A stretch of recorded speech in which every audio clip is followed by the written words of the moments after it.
তোমরা অনেকেই আমাকে মেসেজ করছিলে, দাদা ক্যালকাটা আন্ডারে আইডিসি জিওগ্রাফি এর সিলেবাসটা কি, বা এক্সাম প্যাটার্নটা কেমন, বা কোনো সাজেশন পাওয়া যাবে কিনা, বা কোনো নোটস আছে কিনা। তাদের জন্য একটাই উত্তর আমার তরফ থেকে, হ্যাঁ। তো হ্যালো বন্ধুরা, I am mister Kajal Mondal, welcome to my channel. তো চলো শুরু করা যাক। প্রথমেই বলে দেবো তোমাদের exam pattern, then syllabus and next suggestion. তো চলো ফার্স্টে তোমাদের এক্সাম প্যাটার্নটা আলোচনা করে নিই। IDC interdisciplinary course Calcutta university আন্ডারে যারা ফার্স্ট সেমিস্টার, সেকেন্ড সেমিস্টার এবং থার্ড সেমিস্টার স্টুডেন্টরা আছো, সবার জন্য কিন্তু same syllabus, same exam pattern এবং সেম সাজেশান। যারা 2024-25-এর যে এক্সটার্নাল এক্সাম আসছে সামনে, সেই এক্সামের যারা স্টুডেন্ট আছে তারা কিন্তু এই সাজেশানটাই ফলো করবে। 100% কমন সাজেশান হতে চলেছে। তো ভিডিওটা স্কিপ না করে সোজা দেখতে থাকো। তো এক্সাম প্যাটার্নটা ফার্স্টে বলে দেবো। তোমাদের কিন্তু টোটাল এই পেপারে আছে 75 মার্কের এক্সাম হয়। তার মধ্যে থিওরি পার্টে থাকে 50 মার্ক এবং প্র্যাকটিক্যাল পার্টে থাকে 25 মার্ক। যেটা থিওরি পার্টের যে তোমার নাম্বারটা থাকে সেটা কিন্তু 2 × 5 = 10, আর তোমার 5 × তোমার 8। তো এখানে 40, 10 50-এর এক্সাম হয়। 50টা 40 আর 5 × 10, ঠিক আছে। এখানে 50-এর তোমার থিওরি পরীক্ষা হয় আর প্র্যাকটিক্যাল পরীক্ষা হয় কিন্তু তোমার 25 নাম্বারের। তোমার এই আইডিসি জিওগ্রাফি সাবজেক্টটার 2 ক্রেডিট স্কোর থাকবে এবং এটার হচ্ছে প্র্যাকটিক্যাল যে 25 মার্ক, সেখানে কিন্তু 20 মার্কের 10 × 10-এর তোমার 2 ঘন্টা বসে পরীক্ষা হবে এবং 5 নাম্বারে ভাইবা হবে। এই ছিল তোমাদের exam pattern IDC geography Calcutta ইউনিভার্সিটির আন্ডারে। এরপরে তোমাদেরকে আমি কিন্তু ডিসকাস করে দেবো সিলেবাসটা কী আছে। তোমাদের মোট টোটালি এখানে 3খানা ইউনিট এবং ইউনিটগুলো খুবই সহজ। যারা ক্লাস 11-12-এ জিওগ্রাফি পড়ে এসো তারা কিন্তু খুব ভালোভাবে বুঝতে পারবে জিনিসটা, যারা পড়োনি তাদের কাছে খুবই বিজি। তো চলো ফটাফট দেখে নেওয়া যাক। এখানে কিন্তু ফার্স্টেই আমি দেখো এখানে মার্ক করে দিচ্ছি। সেমিস্টার 1, 2, 3-র জন্য কিন্তু এটা আছে। আর বিষয় হচ্ছে জিওমেট্রিক্স স্পেশাল অ্যানালাইসিস। তোমাদের কিন্তু সিলেবাসটার নাম ইউনিট 1-এ আছে মানচিত্রবিদ্যা, ইউনিট 2-এ আছে জরিপবিদ্যা এবং ইউনিট 3-তে আছে রিমোট সেন্সিং। তো আমি এটা জুম আউট করে নিচ্ছি, তোমরা কিন্তু স্ক্রিনশট করে নাও। যারা বাংলা ভার্সানের তোমার সিলেবাসটা দেখতে চাইছো তারা বাংলা ভার্সানের হচ্ছে তোমার স্ক্রিনশট করে নাও। আর যারা তোমার ইংলিশ ভার্সানের স্টুডেন্ট আছো তাদের জন্য ভিডিও লাস্টে আমি কিন্তু দিয়ে দেবো।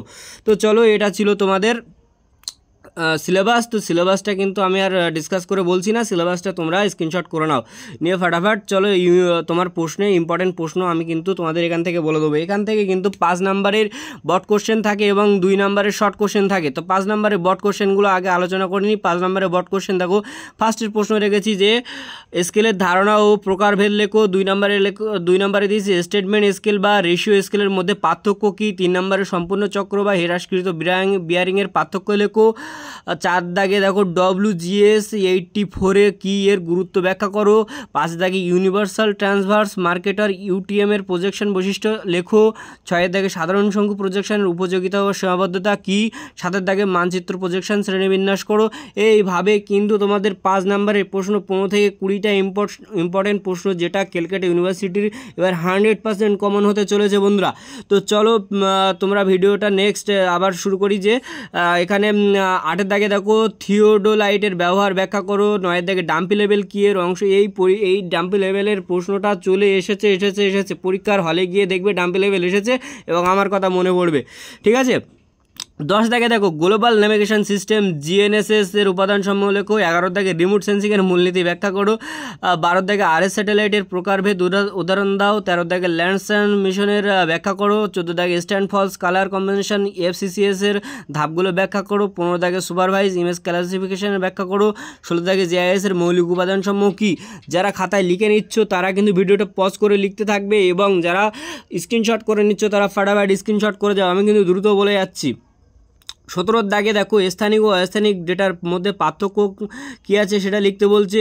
18 দাগে র্যাডার বা ভেক্টর ডেটার বৈশিষ্ট্য তুলনা করতে বলছে। 19 দাগে GIS বা অ্যাট্রিবিউটাল টেবিলের ধাপ ব্যাখ্যা করতে বলছে। 19 ডেটা ম্যানিপুলেশন ও অনুসন্ধানের প্রক্রিয়া ব্যাখ্যা করতে বলছে। 20 দাগে রিমোট সেন্সিং বা মেটাডেটার ভূমিকা। প্রত্যেকটা প্রশ্নের মান কিন্তু 5। এটা কিন্তু তোমাদের ভেঙে আসতে পারে 3+2 বা 3+1+1, এইভাবে কিন্তু 5 প্রশ্নগুলোও আসতে পারে। তাই জন্য ভেঙেও কিন্তু লেখার জন্য তৈরি থাকবে। জিএনএসএস এর উপযোগিতা সীমাবদ্ধতা সম্বন্ধে লেখো। ল্যান্ডস্ট্যান্ড বা আইআরএসএস স্যাটেলাইটের তুলনা করতে বলছে। স্থানিক রেজলিউশন বা স্প্যাকট্রাল রেজলিউশনের ব্যাখ্যা করতে বলছে।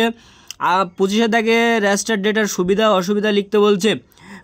26 দাগে ভেক্টর ডেটার সুবিধা অসুবিধা লিখতে বলছে। এই খুবই শর্ট সাজেশন করেছি, কারণ অনেকেই কিন্তু এই যারা অনার্সের স্টুডেন্ট আছো তারা কিন্তু আইডিসি বা সেক বা এই সিব্যাক বা এই ধরনের যে সমস্ত পাশের যে সাবজেক্ট বা পেপারগুলো আছে সেগুলোকে প্রথম থেকে সেভাবে গুরুত্ব দিয়ে দেখো না।